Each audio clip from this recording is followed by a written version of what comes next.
Shalom Bapak Ibu, saudara-saudari yang dikasihi Tuhan Yesus. Kita berjumpa kembali dalam program renungan kita pada hari ini. Dan hari ini kita akan merenungkan tentang berkat dari persahabatan, agar kita dapat bertumbuh dalam relasi yang saleh, sehingga kita dapat membangun relasi yang kuat dan sehat dengan sesama. Nas kita hari ini diambil dari Amsal 17 ayat 17. Seorang sahabat mengasihi setiap waktu, dan seorang saudara lahir untuk masa kesusahan. Saudara, semua orang menyadari bahwa manusia adalah makhluk sosial, memerlukan orang lain.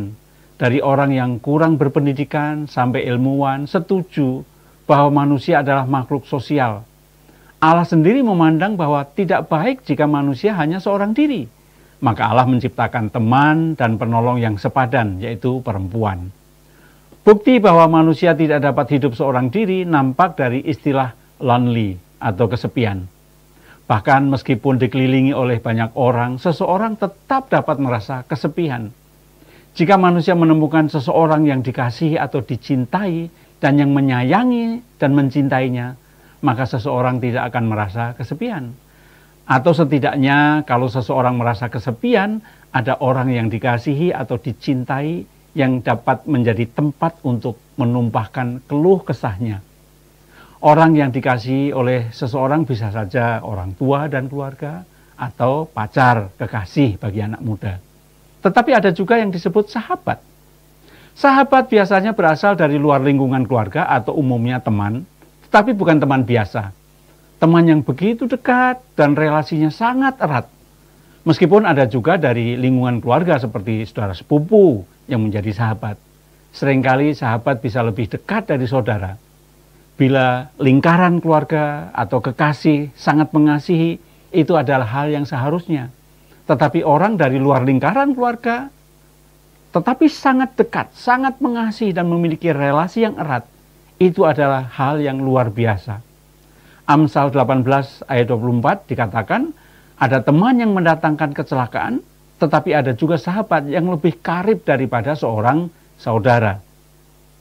Hubungan dengan teman umumnya kurang mendalam, sehingga ada istilah hanya dekat ketika kita senang dan akan menjauh ketika kita susah.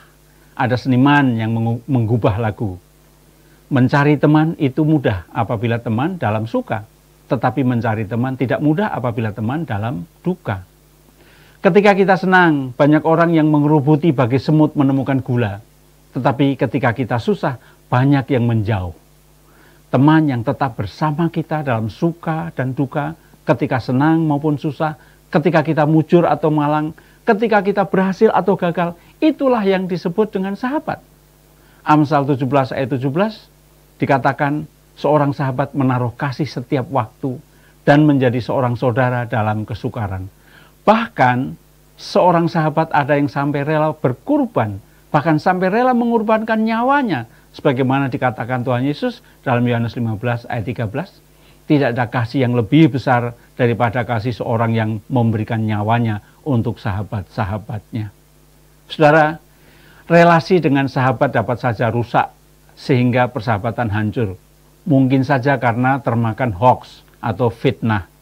Maka mari kita perhatikan beberapa hal berikut ini. Pertama, dengan sahabat kita harus menjaga sikap saling percaya.